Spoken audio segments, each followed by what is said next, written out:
નમસ્કાર આંગણવાડી કેન્દ્રોમાં ફરજ બજાવતા આંગણવાડી કાર્યકર બહેનો તેડાગર બહેનો સ્વાગત છે આપનું આપણી આ યુટ્યુબ ચેનલ ન્યૂઝ વિથ ભાવેશમાં। તો બહેનો આજના વિડીયોમાં આપણે ખૂબ સરસ મજાની ચર્ચા કરવાના છીએ। તો આંગણવાડી પગાર વધારો સમાચાર અંતિમ નિર્ણય જાહેર થયો છે। તો આવતીકાલ એટલે કે 1 જાન્યુઆરી 2026થી આંગણવાડી બહેનોના માનદ વેતનમાં થશે ધરખમ વધારો જાહેર। તો આજે કેબિનેટની બેઠકમાં આવી શકે છે મોટો નિર્ણય અને વર્ષ 2026 આંગણવાડી બહેનો માટે સુવર્ણ વર્ષ હશે બહેનો। તો બહેનો ખાસ કરીને આજનો દિવસ એટલે કે 31 ડિસેમ્બર 2025 એટલે કે 2025નો અંતિમ દિવસ। તો આવતીકાલથી ખ્રિસ્તી નવું વર્ષ શરૂ થવાનું છે 2026। તો બહેનો આવતા વર્ષ જે શરૂ થવાનું છે તે તમારા માટે ખૂબ જ લાભદાયી અને ફળદાયી નીવડે તેવી અમે ભગવાન માતાજી પાસે પ્રાર્થના કરીએ છીએ। તો આજના વિડીયોમાં આપણે ખૂબ સરસ મજાની એક ચર્ચા કરવાના છીએ જે ગત તારીખ 20 ઓગસ્ટ 2025ના રોજ ગુજરાત હાઈકોર્ટની જે ડિવિઝન બેન્ચ દ્વારા ચુકાદો આપવામાં આવ્યો હતો। તો તેમાં ખાસ કરીને આંગણવાડી બહેનોના જે માનદ વેતનમાં વધારો કરવો અને આંગણવાડી બહેનોને જે રાજ્ય કક્ષાના કર્મચારીઓ એટલે કે સરકારી કર્મચારીઓ તરીકે જાહેર કરવા તે આ બે મુદ્દા છે તે હાઈકોર્ટ દ્વારા ચુકાદો આપવામાં આવ્યો હતો। તો ખાસ કરીને આપણે તેને લઈને એક ચર્ચા કરવાના છીએ। તો આજે જે 2025ની અંતિમ કેબિનેટની બેઠક યોજાવા જઈ રહી છે તો તેમાં મોટો નિર્ણય આવી શકે છે અને આંગણવાડી બહેનોના પગાર વધારામાં ખૂબ ધરખમ વધારો થઈ શકે છે। તો આજની આ જે બેઠક છે તે આગામી નાણાકીય વર્ષ એટલે કે 2026-27 અને જે ફેબ્રુઆરી મહિનામાં બજેટ રજૂ થશે તેને અનુસંધાને આજે એક બેઠક યોજાવાની છે। તો આ બેઠકમાં નાણામંત્રી અને દેશના જે પ્રધાનમંત્રી હોય અથવા તો રાજ્યના મુખ્યમંત્રીઓ હોય તેની સાથે ચર્ચાઓ કરીને અમુક જે અગત્યના નિર્ણયો હોય તે લેવાતા હોય છે। તો ખાસ કરીને આજના વિડીયોમાં વાત કરીએ તો ગુજરાત રાજ્યમાં કામ કરતી લાખો આંગણવાડી કાર્યકરો અને આંગણવાડી હેલ્પરો માટે આજનો દિવસ ઐતિહાસિક સાબિત થઈ શકે છે। તો રાજ્ય સરકાર આજે યોજાનારી મુખ્યમંત્રીની અધ્યક્ષતામાં કેબિનેટની બેઠકમાં આંગણવાડી બહેનોના માનદ વેતન એટલે કે પગારમાં મોટો વધારો જાહેર કરી શકે છે। તો તેવી મજબૂત ચર્ચા અને સંકેતો રાજકીય તથા પ્રશાસનિક વર્તુળોમાં જોવા મળી રહ્યા છે। તો ખાસ કરીને ગુજરાત રાજ્યમાં જે 1.6 લાખથી વધારે આંગણવાડી બહેનો પોતાની ફરજ બજાવી રહ્યા છે તેવા આંગણવાડી કાર્યકર બહેનો અને તેડાગર બહેનો માટે આજનો દિવસ એટલે કે 31/12/2025નો દિવસ એક ઐતિહાસિક સાબિત થઈ શકે છે। તો રાજ્ય સરકાર આજે યોજાનારી મુખ્યમંત્રીની અધ્યક્ષતામાં જે કેબિનેટની બેઠક યોજાવાની છે તેમાં આંગણવાડી બહેનોના માનદ વેતન એટલે કે પગાર વધારાને લઈને એક વધારો છે તે જાહેર કરી શકે છે બહેનો। તો જો આ નિર્ણય લેવાશે તો તે માત્ર પગાર વધારો જ નહીં પરંતુ 1.5થી 2 દાયકાથી ચાલી આવતી આંગણવાડી બહેનોની લડાઈની જીત તરીકે જોવામાં આવશે। તો ખાસ કરીને આજે જો આ પગાર વધારો જાહેર કરવામાં આવે તો 1.5થી 2 દાયકા એટલે 15-20 વર્ષથી જે આંગણવાડી બહેનોની માંગ છે તેની આખરે જીત થશે તેવું માનવામાં આવી રહ્યું છે। તો આંગણવાડી વ્યવસ્થાની વાત કરીએ તો રાજ્યની પાયાની સેવા। તો આંગણવાડી વ્યવસ્થા એ ભારતની સૌથી મોટી સમુદાય આધારિત કલ્યાણ યોજના છે અને ગુજરાતમાં 53,000થી વધુ આંગણવાડી કેન્દ્રો કાર્યરત છે અને અંદાજે 1.25 લાખથી વધુ આંગણવાડી કાર્યકરો અને 1 લાખ જેટલી આંગણવાડી હેલ્પરો છે તે કાર્ય કરી રહ્યા છે। તો આ બહેનો દ્વારા નીચેની સેવાઓ છે તે આપવામાં આવે છે। તેમાં ખાસ કરીને 0થી 6 વર્ષના બાળકો માટેનું પોષણ, ગર્ભવતી અને ધાત્રી માતાઓની સંભાળ તેમજ પૂર્વ પ્રાથમિક શિક્ષણ, રસીકરણ, આરોગ્ય સર્વે અને સરકારની વિવિધ યોજનાઓનું ગ્રાઉન્ડ લેવલનું અમલીકરણ છે તે આંગણવાડી બહેનો એટલે કે કાર્યકર બહેનો અને તેડાગર બહેનો છે તે કરતા હોય છે। તો ખાસ કરીને આંગણવાડી જે વ્યવસ્થા છે તે ભારતની એક સૌથી મોટી સમુદાય આધારિત કલ્યાણ યોજના છે। તો ખાસ કરીને 53,000થી વધુ આંગણવાડી કેન્દ્રો ગુજરાત રાજ્યમાં કાર્યરત છે અને અંદાજે 1.25 લાખ એટલે કે 1,25,000થી વધુ આંગણવાડી કાર્યકરો પોતાની ફરજો બજાવી રહ્યા છે અને 1 લાખ જેટલા જે આંગણવાડી હેલ્પર એટલે કે સહાયક બહેનો છે તે પોતાનું કામ છે તે કરી રહ્યા છે. તો આ બહેનો દ્વારા નીચેની સેવાઓ છે તે આપવામાં આવે છે.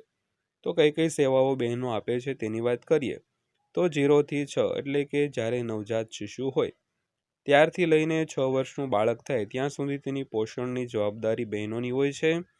તેમજ ગર્ભવતી અને ધાત્રી માતાઓની સંભાળ તે પણ આંગણવાડી બહેનો દ્વારા લેવામાં આવતી હોય છે.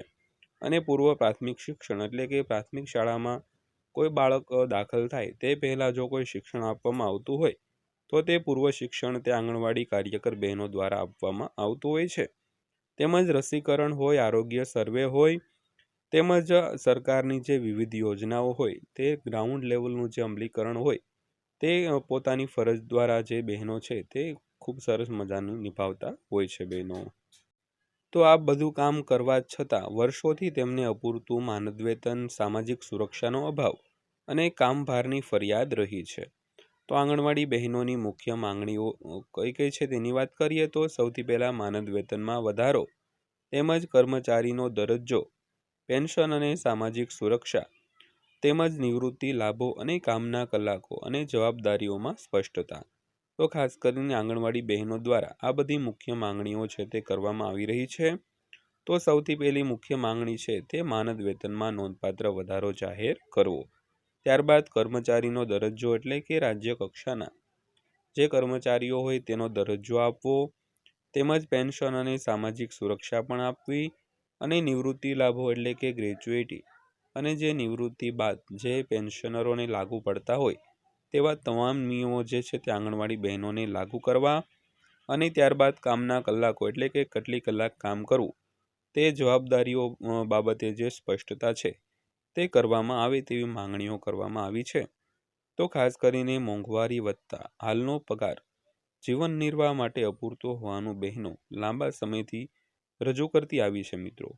તો ખાસ કરીને આજના જે સમયમાં આજે 10,000 ને 5,500 જેવું વેતન છે તે કોઈ પણ વ્યક્તિને પહોંચાય નહીં, કારણ કે હાલમાં મોંઘવારી એટલી વધી રહી છે. તો તેને લઈને ખાસ કરીને આંગણવાડી બહેનો પોતાના માનદ વેતનમાં વધારો કરવા માટે ઘણા વર્ષોથી કહેતા આવ્યા છે. ત્યારબાદ વાત કરીએ તો હાઈકોર્ટ અને સુપ્રીમ કોર્ટની ભૂમિકા વિશે. તો છેલ્લા વર્ષોમાં આંગણવાડી બહેનોના મુદ્દે ગુજરાત હાઈકોર્ટ અને સુપ્રીમ કોર્ટે દ્વારા જે મહત્વપૂર્ણ અવલોકનો છે તે કરવામાં આવ્યા છે. તેમાં આંગણવાડી બહેનો માત્ર સ્વયંસેવક નથી, પરંતુ સરકાર માટે મહત્વપૂર્ણ સેવા આપે છે. તો આ માનદ વેતન જે જીવયાપન માટે યોગ્ય હોવું જોઈએ. તો આ ચુકાદાઓ પછી રાજ્ય સરકાર પર નૈતિક અને કાનૂની દબાણ પણ વધ્યું હતું. તો ખાસ કરીને હાઈકોર્ટે તેમ પણ કહ્યું હતું કે આંગણવાડી બહેનો માત્ર સ્વયંસેવક નથી, પરંતુ સરકાર માટે મહત્વપૂર્ણ સેવા આપે છે, અને આ માનદ વેતન છે તે પોતાનું જીવનયાપન એટલે કે જીવન જીવવા માટે યોગ્ય હોવું જોઈએ. તો આ ચુકાદાઓ પછી રાજ્ય સરકારે પણ પોતાની નૈતિક અને કાનૂની દબાણ છે તે વધારવા જઈ રહ્યું છે. તો આજે કેમ મહત્વપૂર્ણ બેઠક છે તેની વાત કરીએ તો આજે યોજાનારી બેઠક ખાસ કરીને મહત્વપૂર્ણ માનવામાં આવે છે, કારણ કે નવું નાણાકીય વર્ષ નજીક છે અને વિવિધ વર્ગો માટે સરકારે પહેલેથી રાહત માટે નિર્ણયો છે તે લીધા છે, અને લોકસભા અને સ્થાનિક રાજકારણની દ્રષ્ટિએ મહત્વ છે એનું. તો સૂત્રો મુજબ આંગણવાડી પગાર વધારાનો પ્રસ્તાવ એજન્ડામાં સામેલ છે, અને નાણાં વિભાગ તથા મહિલા અને બાળ વિકાસ વિભાગ વચ્ચે સંમતિ છે તે બની ચૂકી છે. તો ખાસ કરીને આજની જે બેઠકના એજન્ડા છે તેમાં આંગણવાડી બહેનોનો જે પગાર વધારો છે તેનો પ્રસ્તાવ પણ તેમાં સામેલ છે, અને નાણાં વિભાગ તેમજ મહિલા અને બાળ વિકાસ વિભાગ દ્વારા સંમતિ પણ બની ચૂકી છે. તો કેટલો થઈ શકે છે પગાર વધારો તેની વાત કરીએ તો હાલમાં અંદાજિત આંગણવાડી કાર્યકરોને 10,000 થી 11,000 રૂપિયા પગાર મળી રહ્યો છે. તેમજ આંગણવાડી હેલ્પર છે તેમજ 5,500 થી 6,000 રૂપિયાનું વેતન મળી રહ્યું છે. તો શક્ય પ્રસ્તાવ મુજબ વાત કરીએ તો આંગણવાડી પગારમાં 13,000 થી 15,000 રૂપિયા થઈ શકે છે. તેવી જ રીતે હેલ્પરનો પગાર 8,000 થી 9,000 રૂપિયા થઈ શકે છે. તો આ ઉપરાંત વાર્ષિક ઇન્ક્રીમેન્ટ, ખાસ ભથ્થા, મોંઘવારી અનુરૂપ સુધારા છે તે આ બધા જે મતલબમાં માંગણીઓ છે તે કરવામાં આવી રહી છે, તો વિચારાધીન હોવાનું છે તે માનવામાં આવે છે. તો આંગણવાડી બહેનો રાજ્યની ફ્રન્ટલાઇન વર્કર્સ છે, અને કોરોના કાળ દરમિયાન તેમની સેવા અનન્ય રહી છે. તેમજ બાળકો અને માતાઓના પોષણમાં તેમની મહત્વપૂર્ણ ભૂમિકા છે તે અવિસ્મરણીય છે. તો ખાસ કરીને આંગણવાડી કર્મચારી સંઘો કહે છે કે જો આજે પગાર વધારો જાહેર થશે તો તે બહેનોની એકતા અને સંઘર્ષની જીત હશે. પરંતુ તેઓએ તે પણ સ્પષ્ટ કર્યું છે કે જો વધારો અપેક્ષા મુજબ ન હશે અથવા તો માત્ર આંશિક રાહત મળશે તો આંદોલન છે તે ચાલુ રાખવામાં આવશે. તો આજની બેઠકમાં જે માંગણીઓ છે તે મુજબનો જો પગાર વધારો કરવામાં નહીં આવે તો ભવિષ્યમાં પણ જે આંદોલનો થવાના છે તે ચાલુ રહેશે.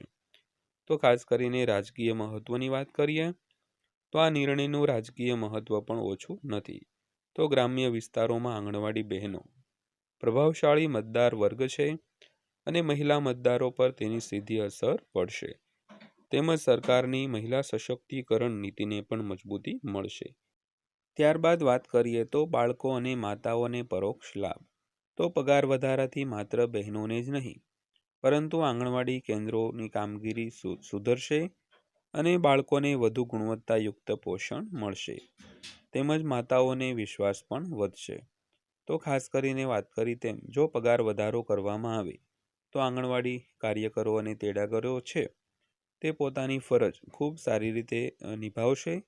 કારણ કે પગાર વધારે હોય તો સંતોષ એક જાતનો થઈ જાય કે પગારમાં વધારો છે. તેનાથી આંગણવાડી કેન્દ્રોની કામગીરી છે તે સુધરશે તેમજ બાળકોને વધુ ગુણવત્તાયુક્ત પોષણ મળશે અને માતાઓનો વધારે વિશ્વાસ પણ જીતશે. તો જો આજે જાહેરાત ન થાય તો જો કોઈ કારણોસર આજે જાહેરાત મુલતવી રહે તો આગામી બેઠકમાં પ્રસ્તાવ આવશે અને બજેટ સાથે સંકળાઈ શકે છે. તો ગુજરાતની જે લાખો આંગણવાડી બહેનો માટે આજનો દિવસ આશા અને અપેક્ષાઓથી ભરેલો છે. તો વર્ષોથી ઓછા માનદ વેતનમાં વધતા કામ ભાર વચ્ચે તેમણે આજે જે સેવા આપી છે તેમની કદર કરવાનો સમય હવે આવ્યો છે બહેનો. તો ખાસ કરીને ગુજરાતના જે લાખો આંગણવાડી બહેનો વર્ષોથી પોતાની ફરજ બજાવી રહ્યા છે અને માનદ વેતનમાં વધારો કરવા માટે જે વધતા કામના ભાર વચ્ચે તેમણે સેવા આપી છે તે ખરેખર આજે કદર કરવાનો સમય આવી ગયો છે. તો જો રાજ્ય સરકાર આજે પગાર વધારો જાહેર કરે છે તો તે માત્ર આર્થિક રાહત જ નહીં પરંતુ આંગણવાડી બહેનોના માન સન્માનની પુનઃસ્થાપના તરીકે ઇતિહાસમાં નોંધ લેવાશે બહેનો. તો બહેનો આ હતી આજની માહિતી. વિડીયો અંત સુધી જોયો તે બદલ આપનો દિલથી આભાર.